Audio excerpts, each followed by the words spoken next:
Good afternoon or happy lunch hour to everyone. I'm attorney Aurelius Suwat, and with me is the chief data scientist of Publicos and our pollster, Dr. David Barua Yap Jr. Today, we will be giving a virtual survey briefing on the results of our PAHAYAG second quarter survey. The PAHAYAG second quarter survey is an independent and non-commissioned survey conducted by Publicos Asia Incorporated between June 16 to 22, 2022. It is a nationwide purposive sampling survey with 1,500 respondents drawn from the market research panel place of Pure Spectrum, a US-based panel marketplace with multinational presence. The sample was restricted to registered Filipino voters. The margin of error is plus or minus 3% on the national level, around 7% in NCR, and 6% in the other major island groupings. As always, Pure Spectrum would like us to remind you that provided by them are not affiliated with any bias or political party, and all opinions voiced in the interpretation and analysis of the data are those of the writer and/or project sponsor. So for this quarterly briefing, compared to maybe our past live streams like the Pahayag lecture and report, this will be a little more casual and informal. We just want to David and I will really just discuss the data and try to give you some ideas on issues of concern and how the Filipino people feel about them. So, without further ado, instead of me talking about it this time, I will pass the floor to my dear friend, Dr. David Yap, who will discuss the executive summary of our survey. So, please, David, take it away. Ahoy, everyone. We begin today's briefing by looking at our optimism, country status, and direction stats. So, based on our latest survey, optimism is high at a national level, with around 70% of respondents saying that they are generally optimistic by saying that they expect the economy to improve either by a little or a lot. If we look at the breakdown by geographic area, we can see that the majority of respondents in all regional groups indicated that they expect at least some improvement in the country's economy moving forward. Now, if we look at the green bar, we can see some subtle differences from region to region. As we can see, optimism about the economy is generally higher in Visayas, Mindanao, and to a lesser extent, even NCL. Now, it is of note that these are the regional groups that are expected to be the most supportive of the incumbent administration, particularly the president and the vice president. Now, if we look at NCR and SL, the majority of respondents from these regional groups still can be viewed to be optimistic, but to a lesser degree at 58 and 57%.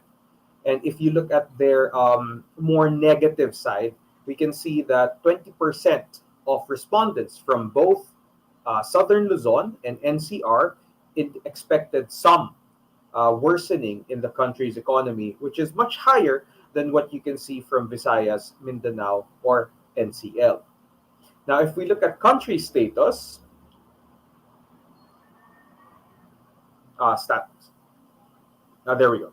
If we look at country status, we see a similar story wherein the bulk of the respondents who tend to view the country as either strong or very strong come from Mindanao, Visayas, and to a lesser extent, Northern and Central Luzon. And if we look at the very strong column, we can see that over a quarter of respondents from Mindanao indicated that the country is indeed very strong, which is much higher than what we observe in the National Capital Region, which is at only 14%, or in the Southern Luzon region. So again, we see some geographical distinction between the National Capital Region plus Southern Luzon, and then Vismin. If we look at direction, close to three-fourths or approximately three-fourths of all respondents nationwide indicated that the country is either maybe headed in the right direction or definitely headed in the right direction. And again, we can see that Mindanao is responsible for the bulk of the positive views, with 85%, close to 90% of all respondents from Mindanao indicating that they see that the country is at the very least maybe headed in the right direction. It is also of note that if we look at the national breakdown, not a lot of respondents indicated that they are not sure, suggesting that the bulk of the respondents are truly expressing some confidence in the current direction of the country. Now, if we put these numbers together, a lot of these points can be expected to be coming from several factors that affect the entire country. So, chief among this would likely be the reopening of the economy, as well as the perceived stability of the post-COVID economy. If you go out, if you have some leisure time, if you go out, you can see that people are traveling, people are going out, people are visiting malls, people are eating out. I think that people have learned to live with COVID. And I think that many Filipinos right now do not want to be locked down. They want to get back to their lives, even with the threat of COVID looming. I think that people have learned to realize to not just discard the threat of COVID, but they acknowledge that COVID exists. They still wear masks. Um, they still employ precautions, but at the same time, they want to get back to at least some semblance of what their lives used to be before COVID. And then we also have to consider that with the recently concluded elections, we have a majority president and a majority vice president. And the president and the vice president, unlike in previous administrations, appear to be on the same team.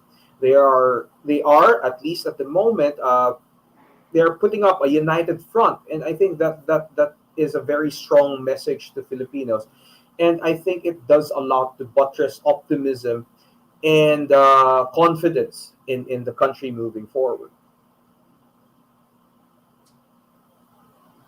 So, David, how about we go to the issues module? Because we've discussed we in our PAHAYAG surveys we cover a lot of issues. It's the macro issues, so like economy, jobs, etc. We also do what we call micro issues, which are the household needs, like on a personal level or a household level, the needs of the people, and also specific issues as well. So why don't we discuss this for a bit, David? Like although the issues, as we can see, generally do not change from time to time. It's still the same three top of mind issues. So as you said, the top three issues, actually the top two, and then like the distant three, the distant third would be economy at number one, jobs at number two, and then education at number three. So these are the top. These are at the top of the list, with only the economy and jobs notching shares that are above the 50% mark. So again, as you said, people are laser focused on both the economy and jobs. So these are what could be viewed as the gut issues for the majority of our respondents. So I would think that this is sensible, given that there remains this sort of lingering sense of uncertainty with regards to the Philippine economy, given, of course, the transition to a new administration, the first steps taken post COVID, in the sense that we are making our way out of the muck that was the global pandemic, and of course, the global economic turmoil caused by what is happening in Ukraine right now. So developments, I think it's important to emphasize that developments in recent months have emphasized that the stability that we sort of took for granted in past decades can easily be upended, either through a pandemic, as we saw with COVID, or through a conflict, a regional conflict that has global implications, as what we are seeing between Russia and Ukraine. So with that in mind, people are wary of major economic downturns, and there goes your concern for the economy. And when it comes to jobs, I think that the COVID pandemic exposed the vulnerability of certain sectors. If I'm sure that people recall that during the first few weeks, first few months of the pandemic, when people were forced into lockdown, a lot of people lost their livelihoods. And a lot of people, while still having jobs, had their hours diminished because of decreased economic activity. And since COVID is still out there, and with the recent uptick in the number of cases, there would of course be that fear at the back of people's minds, thinking that what if there is another lockdown? What if further restrictions? What if more restrictions creep in? And I think that with what has been experienced in the past months, the sort of freedom that people enjoyed over the past months, it would be a major blow to the confidence of people, not just with their capability to do things with the way that they are used to in these past few months, but in the economy in general. If we have another lockdown, if we have more restrictions, that would of course have very serious impacts on both the economy, and I think for as we will see later on when it comes to micro level concerns, jobs. People are afraid of losing jobs. People are afraid of not being able to earn enough. People are afraid of not being able to afford their needs. And I think if we look at the executive summary table for major issues, we can see that if you've been paying attention to the issues module over the past several quarters, you can see that concern over inflation has actually been creeping up. Before it was just around the 10% mark, but now it is firmly within the 20% mark. And I think, of course, that this is in no small part because of the massive increases in the price of oil products. So you've got your gasoline, your diesel, even LPG is on the rise, and those are things that people care about deeply because, of course, they have to pay for it out of pocket every time that they commute, every time that they have to refill their LPG tanks, and it's a sizable part of their income for many Now, Filipinos.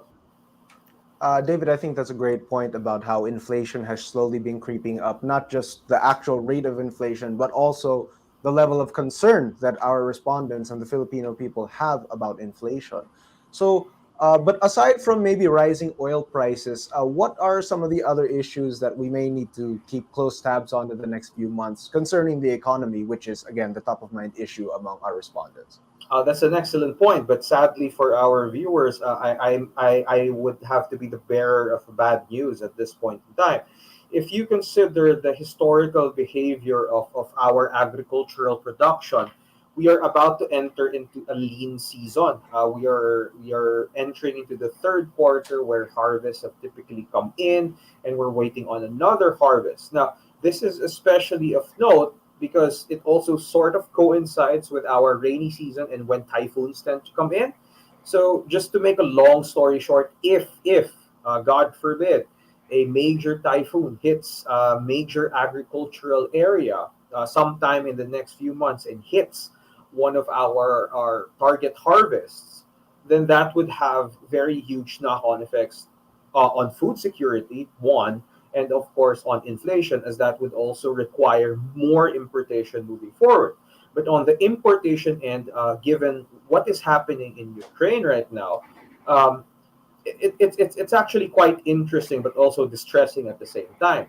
While while it is true that we may not import a lot from Russia and Ukraine, agricultural products and fertilizer inputs from that particular region play a major role in the global agricultural economy. And if something happens, and something is indeed happening there, there would be knock on effects on the prices of agricultural products the world over. And that will inevitably, sooner or later, and I would say sooner, uh, would have an effect on the Philippines. So we can expect food prices to go up, not just because of rising oil prices in the coming months. Now, as an economist, and I think people forget sometimes that you're actually an economist since we do all I these surveys forget all the that too. time. But as an economist, considering the not necessarily precarious, but perhaps the uncertain economic and especially agricultural outlook in the next couple of months, what are some low-hanging policy fruits that the Marcos Jr. administration can take a look at to maybe prevent these rising prices in the future? Well, I think that given that they don't have a lot of time, or rather lead time, because I think a lot of the interventions required to stave off the worst or the brunt of these imminent effects would really take a lot of time investment. So given that there isn't a lot of lead time, there isn't a lot that they can do except maybe to set contracts for imports or allow the freer importation of goods as early as now, in order to just have the private sector sort of pick up the slack in terms of getting the goods that they need. But of course, the problem then becomes is storage. That's long been a problem of the Philippines, and it's one of the reasons why food security has always been on shaky ground. While we can produce vegetables, while we can produce fruits, it's always the case that we are reliant on the seasonality of harvests because we do not have cold storage, and we do not have an efficient and effective way to keep goods to extend the viability, the lifespans of agricultural products. So that remains a concern. Well, maybe that's, I think perhaps that's one area that government could take a look at, no, in terms of how they could provide some help to our farmers and our agricultural market stakeholders would be doing something about the shortage of cold storage. Definitely, but as my bias as an economist is to let the private sector uh, let the private sector do its work within a freer market, and I think that that would be a critical first step in unlocking the potential of the agriculture industry, especially with regards to, say, the critical investments in storage and transportation. I am still of the belief that competition within a freer market is the key to unlocking the potential of the Philippines, because as we have seen, we have had decades of subsidization, we have decades of protection, we have had decades of tarification, and we are still faced with essentially an agriculture sector that is nowhere near at the level of competitiveness. That it is not at the level of competitiveness that we would want it to be at this point in time. I think, sorry, maybe just skipping a little bit, but moving to our issues approval matrix, there's one issue here that seems quite relevant to what we're talking about, and it was we tested public sentiment on the potential or proposed repeal of the rice tarification law. 63% of our respondents said they approve or strongly approve of the repeal of the rice tarification law, while only 8% approve or strongly disapprove. Now, David, of course, this may be a potentially contentious issue, especially in this administration, since the rice tarification law is a law that was passed under the Duterte administration. But based on the initial policy signaling of the Marcos Jr. administration, it seems that this is one law that may find the axe sometime sooner rather than later. What are your thoughts on this, David? I would certainly hope that it would not be repealed, because I think that if more people understood what the rice tarification law does, they would be far more supportive of its continued survival. Personally, I would like the rice tarification law to be axed, but not in the way that it would bring back the protections. I would actually want no tariffs on agriculture, or as low a tariff as possible on agricultural products, in order to spur the industry to compete. I think that's a critical factor here. If you subsidize something, you encourage that kind of behavior. That's a basic law of that's a basic tenet of economics. If you want something to be done more, you subsidize it. If you want it done less, then you tax it. So the point that I'm trying to make here is that if you subsidize a certain type of behavior, right, say through protectionist policies, which is like an indirect subsidy, or direct subsidies, like subsidizing the agricultural sector through direct payments, then you're sort of encouraging this lack of competition. And I think we need that sort of drive to supercharge the this ailing economy. And if you repeal the rice tarification law and you go back to protectionist policies on rice, you will hurt consumers. Consumers will be the ones who will bear the brunt of this.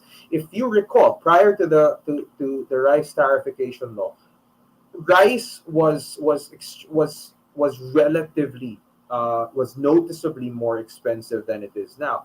It's not just about the price. As going back to my earlier point, if we are subject to the seasonality of our harvest, given that our agricultural sector is still struggling, if we are to rely on say the government and through the NFA, if you recall, the National Food Authority's role in supposedly stabilizing the supply of rice. If you recall what happened in years past, it was always a dicey proposition because you would have rice that should be cheaper on the global market, getting large markups, and then the availability is subject to whether or not they got the supply contracting right. And I think that at the end of the day, a single entity, say the NFA, is much less equipped than the entire market of private importers who would have in their best interest to get the best price to compete in a market economy. And I think that would yield the most good for consumers. So going back to my earlier point, if people understood that the rice tariffication law, I think we could fault the authors of the bill for framing it in that way, makes rice more accessible, it makes rice cheaper, and it induces more competition in the domestic agricultural industry, then they would be more supportive of this law. So, but how can government help our farmers and our agricultural sector become more competitive? Because, of course, agriculture seems to be the number one priority of the Marcos Jr. administration so far. President Bongbong Marcos is actually the one serving as the DA chief in the interim, which shows his keen interest in making improvements in the agricultural sector. So, if we take repealing the rice tariffication law or other protectionist policies off the table, what can we do to help our agricultural sector become more competitive other than just merely forcing them to compete with the foreign rice producers? A critical component of imbuing our farmers with the ability to compete is to unfetter their potential, in the sense that if you consider things like the carp, for example, where farmers were essentially cornered into getting parcels of land in 1 hectare. The whole idea behind it is that farmers should have land. And I think that sort of took away from economies of scale, in the sense that if you consider farming in more developed countries, the whole point is that they tap into economies of scale, meaning larger plots of land, even with fewer farmers, but with larger investments in capital.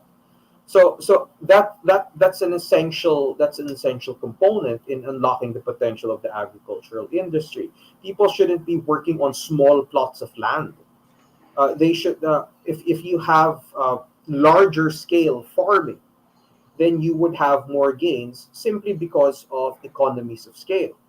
You would then be able to put more capital on like a per square inch of land, and that would that would increase productivity for whatever you want to plant there. Okay. So, is there anything else you want to discuss in the macro issues, or should we move on to the micro issues or the household level Just as an concerns? aside, I think that uh, education has been creeping up as well over the quarters that we have been looking at. I think it's this is the sixth quarter that we have been looking at this set of macro issues. And I think that education got a boost in popularity given concerns over the quality of education over the pandemic and in the months after the brunt of the pandemic. I think that people have concerns about the level and quality of education that their children received with the what do you call that, the work from home. It's not work from home. It's Hybrid or the blended? hybrid or the online only kind of system. And Yeah. I think that this would have knock on effects as we go along, because especially for very young children, they require face-to-face interaction, particularly for very young children, those in kinder, grade 1, grade 2, etc. They learn a lot of social cues. They learn a lot of social skills. They are socialized in face-to-face interactions. And if you consider the past 2 to 3 years where the students enrolled in those levels were forced into hybrid systems or in online only systems, then I think that correcting the deficiencies that they would expectedly have moving forward is going to be a key challenge for the Department of Education. Another source of this education also probably rose in popularity because of the rising demand for upskilling, because of the changing or evolving demands of the new normal economy. Another factor to consider is that Vice President Sara Duterte was appointed as the head of the Department of Education. So there is that sort of attention given to the education sector in general. I think maybe one more issue we can touch on before we move on, since this is something about energy. It's interesting that No, no. the approval for construction, allowing the construction of a nuclear plant in the Philippines, is 59% strongly approve or disapprove, compared to 22% who uh, disapprove. This is significantly higher than the we tested also allowing the construction of more coal plants. This only got 47% total approval compared to 26% total disapproval. So, based on this, David, based on our data, what are the prospects for nuclear energy in the Philippines under the Marcos Jr. administration? You are really driving me into minefields today. All right, so let's start with coal. At the end of the day, regardless of whatever you see on the media or whatever gets the most attention in the media, we are very much reliant on coal energy for several reasons. It's one of the cheapest sources of energy, and I think more importantly, it's one of the more reliable sources of energy. So, despite the fact that it's heavily demonized, coal provides us with what the energy sector describes as base load energy. It means that it more or less addresses the baseline demand of a grid. And if you take that out, then prepare your candles. Another major component of the Philippine economy of the Philippine energy economy is natural gas. Now, the problem is that Malampaya is due to be exhausted in the next 2 to 3 years, 2024 or 2025. And when that happens, either we import our LNG or we redirect our energy needs towards another base load form of energy, either more coal or, as you mentioned, nuclear. So if we are not willing to import LNG, liquefied natural gas, to substitute for the depletion of Malampaya, and I don't think that we would be able to find an alternative to Malampaya in that time period, even if joint exploration with China should push through in the West Philippine Sea. So either we build more coal plants or um, we switch to nuclear. Now, you might be wondering, why don't we just go with more renewables? Well, for starters, our geothermal reserves are already more or less at maximum capacity, so we cannot expect further significant growth in the geothermal sector. Wind, solar, solar are not baseload forms of energy because, as of yet, no one has yet broken down the problem of battery storage. It is not at a scale that could be treated as baseload energy. So even if you have solar plants, even if you have wind farms, it's just as an add-on to baseload energy sources. And without just as another point, if you don't have natural gas, which is a fast responding type of energy source, and you have intermittent renewable energy sources like wind and solar, you create another problem. Because if you give priority to intermittent renewable sources like wind and solar in the energy grid, and you don't have fast ramp or fast responding energy sources like natural gas, then you will have brownouts despite the fact that you would on paper have more than enough electricity. So that's another problem with relying too much on intermittent energy sources. So going back now, nuclear, despite the fact that it's been demonized for decades, is one, um, it's actually quite clean. If you consider the emissions of nuclear, it's far below what you can expect from a coal-fired power plant. And at the same time, if you want to compare it with, say, wind or solar, you then have to consider the resources required to make solar panels and wind turbines.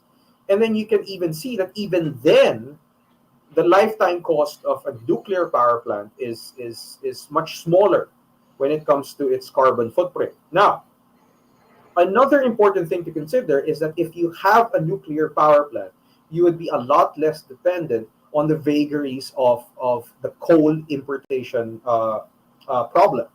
You would then be less reliant on coal imports because, of course, we import most of our coal requirement for energy. And after 2024, the Malampaya depletion, we would then have to import our natural gas. So if we want to reduce our dependency on imported fossil fuels, then nuclear emerges as the most viable option. But what are the issues facing nuclear? Because we've studied this issue before, and while it does provide a lot of benefits, especially your important point as base load, continuous energy source, there are some issues, technical issues, and maybe some safety issues posed by nuclear. What are these, and how could these be addressed Definitely. by the government? So, of course, the biggest the supposed argument against nuclear power plants is, oh, look at the look at Chernobyl. There are already so many shows on streaming services about Chernobyl. It's gotten quite boring at this point. You can look at the 3 Mile Island. Look at Fukushima. Well, what most people don't realize that even with all the amplification of the messaging surrounding the Chernobyl tragedy, Fukushima, or the 3 Mile Island incident, you can see that the casualties. The casualty count is not particularly high. And if you consider the lifetime costs of say, a coal fired power plant, you're putting so much carbon into the atmosphere, and it has deleterious effects on the health of uh, surrounding areas. But going back to that principle, I think that whenever an argument centers around Chernobyl, Fukushima, or it's particularly Chernobyl, I think it's a straw man argument because for starters, it happened decades ago in the USSR where there were no safety regulations surrounding the operation of the Chernobyl nuclear power plant. This is far removed from what we have available right now. Um, if Without going into specifics, the Chernobyl accident, the mechanism surrounding the Chernobyl power plant is not something that is in use in any developed country right now. There are also counter-cyclical mechanisms in modern nuclear power plants that outright prevent. And it's an impossibility at the moment for something like Chernobyl, the circumstances surrounding Chernobyl, to happen in any modern nuclear power plant. Now, the bigger problem, I would say, is the storage of the spent material. The The thing nuclear is, waste. the nuclear waste, right? The thing is, nuclear waste can be safely and easily stored because there's not a lot of nuclear waste. Just as an example, if you want to operate something like a 300 megawatt power plant, nuclear power plant, you would require fuel cells that could fit at the back of like a multicab. Like, imagine a multicab. That's as much nuclear material you would require. And when that is spent, that's the you can run it for a year, year and a half, and that's all the material that you're going. That's all the nuclear material that you are going to require for that particular plant. Now, that is easily stored. When fuel cells are depleted, when the uranium is depleted, you can re-enrich it. You can sell it off, right? There are entities that would want to buy that, or you can store it in concrete, meaning you store it away from civilian populations, and the spent fuel cells are encased in a whole bunch of concrete, and they are buried deep underground.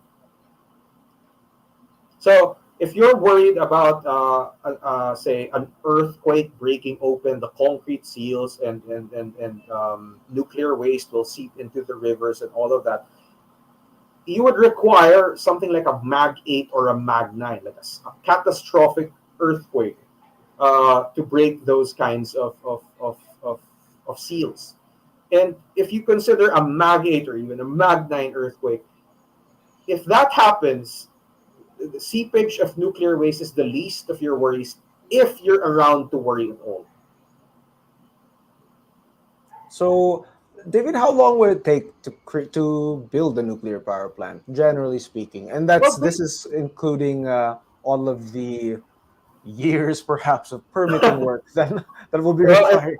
I think that answers your question. The permitting is the bigger problem, I think, because from my discussions with experts from abroad, from Germany and Korea, and I think from Austria, I forget. It's been such a long time. I think they could be able to put together a working nuclear power plant within 3 years. That's But then from of course, groundbreaking to operation or but of commissioning. course, as yes, but as you mentioned, the problem is of course in the permitting. Siting is an issue because you would need the plant, like for example, the Bataan nuclear power plant is ideally sited in terms of its access to a water source for cooling, and it's positioned in the western side of the Philippines, so it's away from where the typhoons generally come from. So in that respect, it sort of ticked off the right boxes. But of course, there's still No, an ongoing debate on its safety with regards to, say, proximity to active volcanoes, fault lines, and all that. So those are the critical concerns when it comes to siting. But if I think Japan can do it, if say Japan is on the ring of fire and they have a bunch of nuclear power plants, if they can do it, then I'm fairly certain that Filipinos can do it as well. now, David, going back to our earlier discussion on the rice tariffication law, actually, as our viewers may know, we welcome you to ask questions either on the Facebook or We YouTube have chat. questions now. We'll try to answer as many as we can. And we have a special question from Rene Estudillo from our friends at the Movement for Media Reform. Um, Ahoy! Specifically, yes. Hello, good evening, good day, sir Rene. His question regarding the rice tarification law is: but doesn't the rice tarification law discourage farmer productivity and benefit traders and importers more? I think this is a common conception around the rice tarification law. Maybe you could provide some clarification on this, David. Well, the thing about the rice tariffication law is it's in its name. The tariffication exists in principle to collect tariffs from imports of rice, which would then go to the farmers.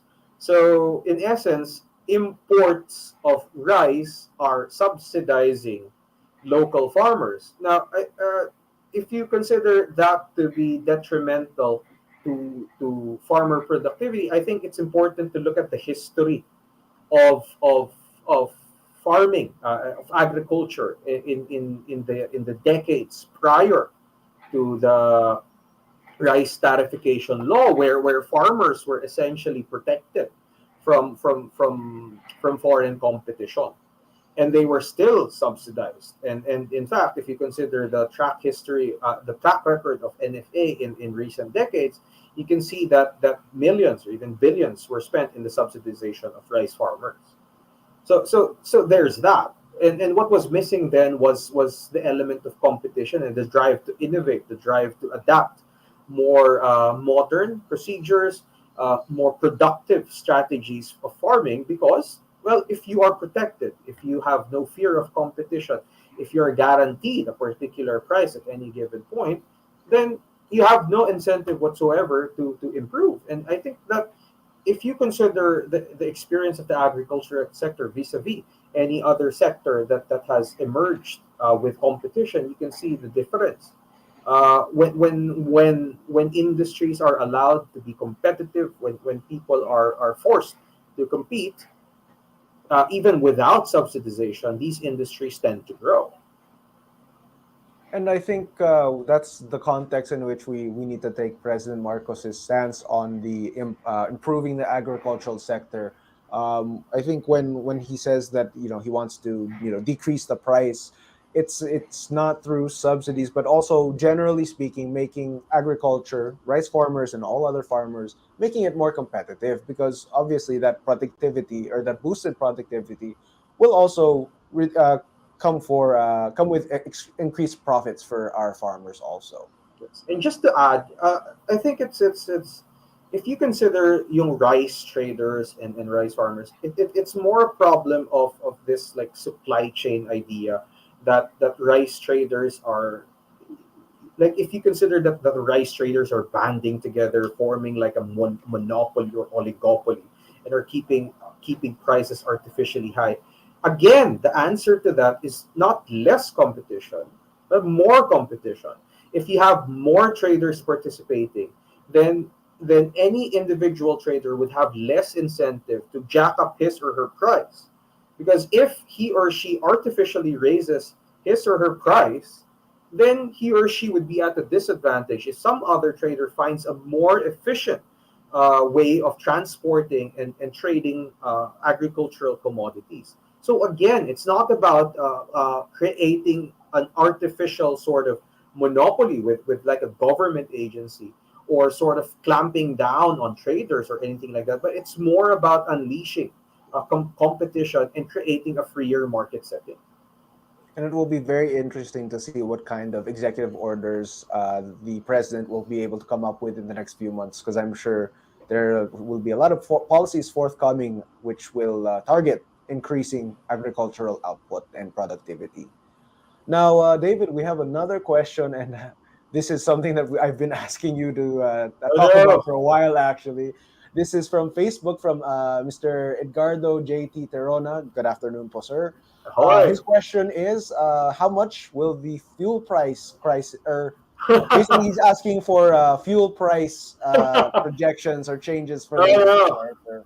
So, Um, yeah, I you've hope been you'll be the asking me bearer of that good for the news, past. but Yeah. I think you Um, might be the bearer of bad news in this. yes. Again, But if I you am could, afraid. just I general projections and I maybe am your afraid that I will reasoning. be again the bearer of bad news. If you look at what's happening right now, well, for starters, I am a statistician by profession, but I am one of those statisticians who do not want to predict. If you watched one of our previous live shows, I mean, Aureli knows this. You have to force me to make predictions, even during the elections where the races were quite clear cut. Even then, I refused to make like predictions. But in any case, just as one useful metric would be to look at what's happening in the United States. Aureli, you have relatives there. I'm sure that they're telling you that a gallon of gasoline is averaging over $5, $6 Oh, per gallon. So if you consider that sort of like if you consider the U.S. as a leading indicator, we can expect the price of gas, not even premium gas, to exceed 100 pesos per liter in the coming months. so what So is it's that? not going to let up. So how will that translate to the pump price or energy prices here in the Philippines? Just very I know generally. I that's what mean, I meant. That on a per liter, a okay, gasoline okay. per liter is likely going to reach 100 pesos per liter sooner rather than later. There are no So signs of letting up. So if you consider the factors behind this, the U.S. is still not opening up its pumps. President Biden is not opening up new leases for exploration, either for natural gas or oil. So, so the U.S. instead of being a net exporter is importing again, is again a net importer and putting upward pressure on the price of oil from OPEC. And given that the Russia Ukraine conflict is not going to let up anytime soon, and that the U.S. and its allies have affirmed that they will continue to keep the sanctions on the Russian economy, then there would likely be no relief uh, anytime soon. So to answer your question, Sir Edgardo, you should buy as much. Dapat full tank palagi tayo Full ngayon, no? tank, yeah. Full tank palagi tayo ngayon kasi mukhang tataas pa rin ang presyo ng gasolina. And just as an So aside, I think that's this sort of problem emphasizes the need to carefully reconsider the institutionalization of work from home arrangements. I think that what the experiences of a lot of companies during the COVID pandemic could serve as various proofs of concept for the idea of working from home. And I think that reducing the demand for fuel products by affording employees that would otherwise need to commute the option to work from home would go a long way in not massively reducing the price of oil at the pump, but keep it from rising at a faster clip.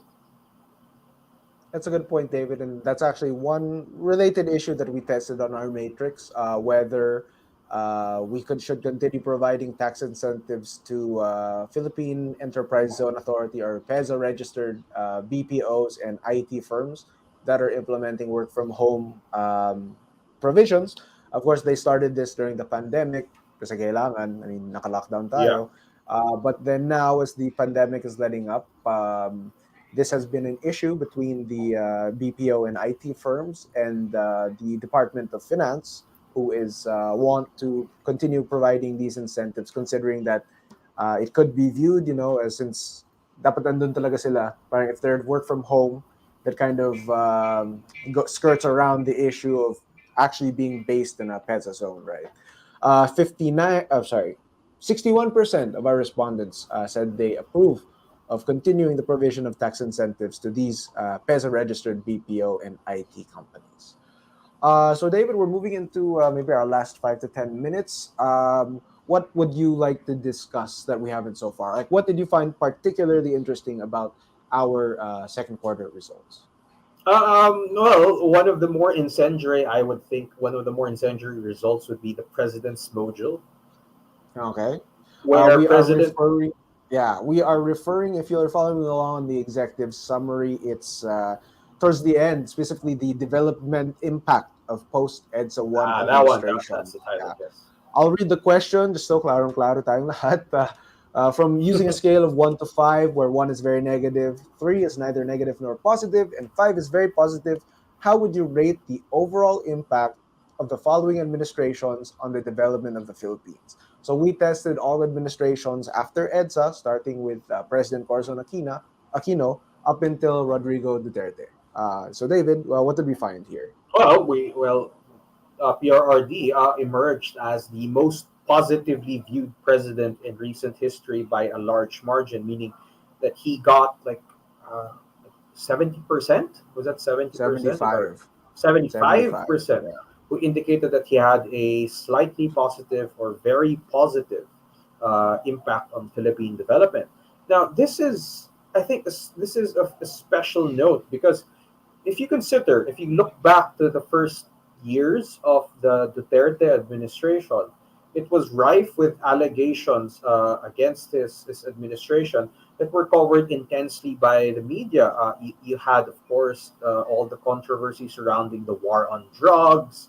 Then Yeah. you had Senate inquiries into the supposed Davao death squads. You had like Matobato and all of these personalities making all of these allegations that again they were given wall to wall coverage by the media.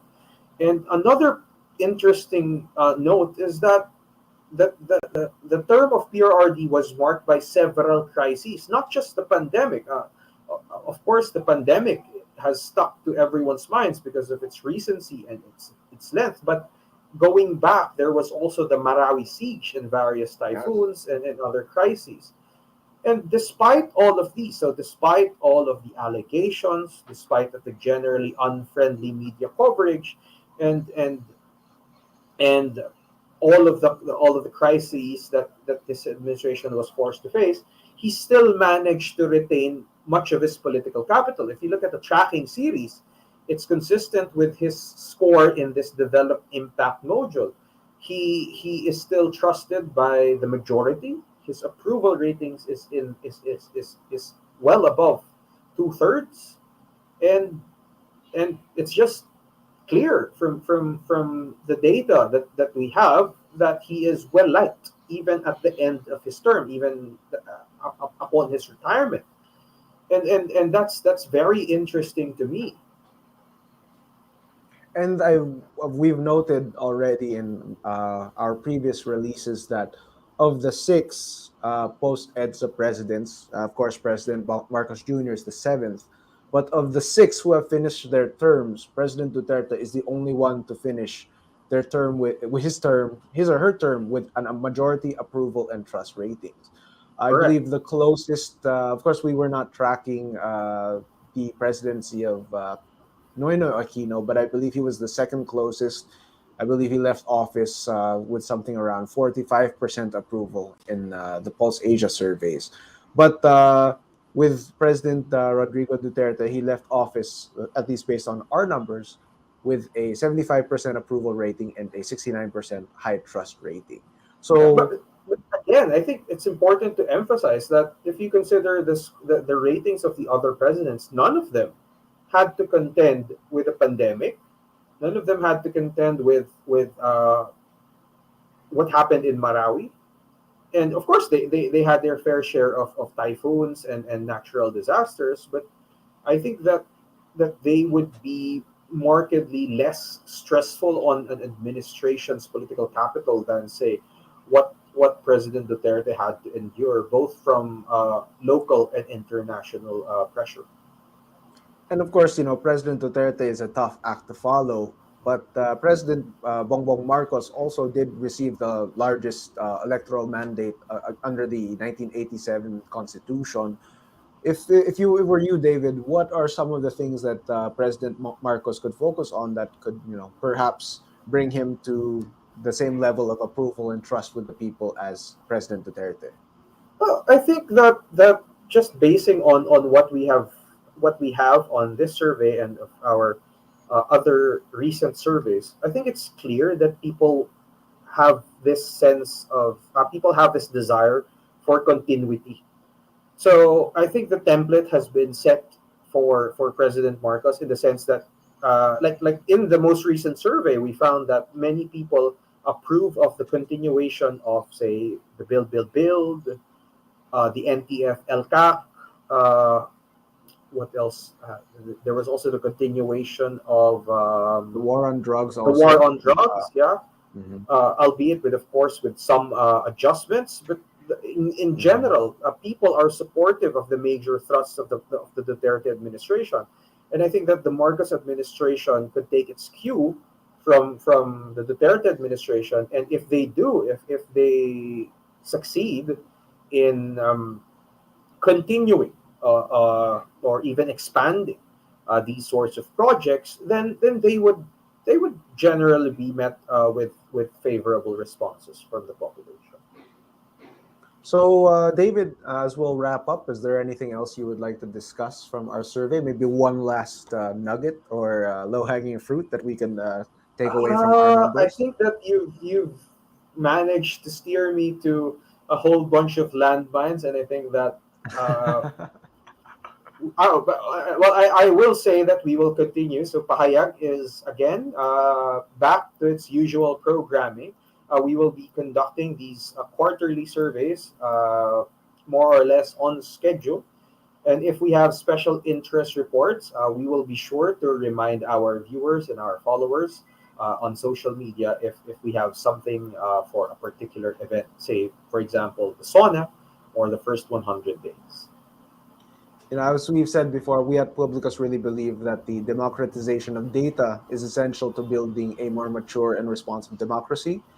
This is why, at least through our Pahayag surveys, we try to release as much public data as we can to keep the citizenry and governance stakeholders and the media informed about how people feel about this or that issue, how they score their leaders, what their wants and needs are in life, because the only way we can have responsive governance is if the people in power know what the people they are governing want from them at any given point or time.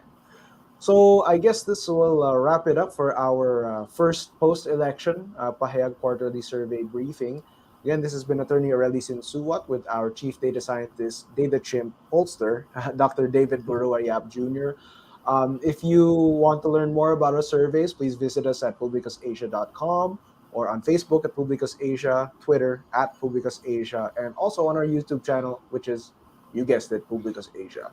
So, on behalf of myself and David and all our entire team at Publicus Asia, we thank you for tuning into this survey briefing, and we hope to see you in additional briefings and other places where maybe we can ask more or we can answer more questions that you might have in the future. So, again, have a great day, everyone.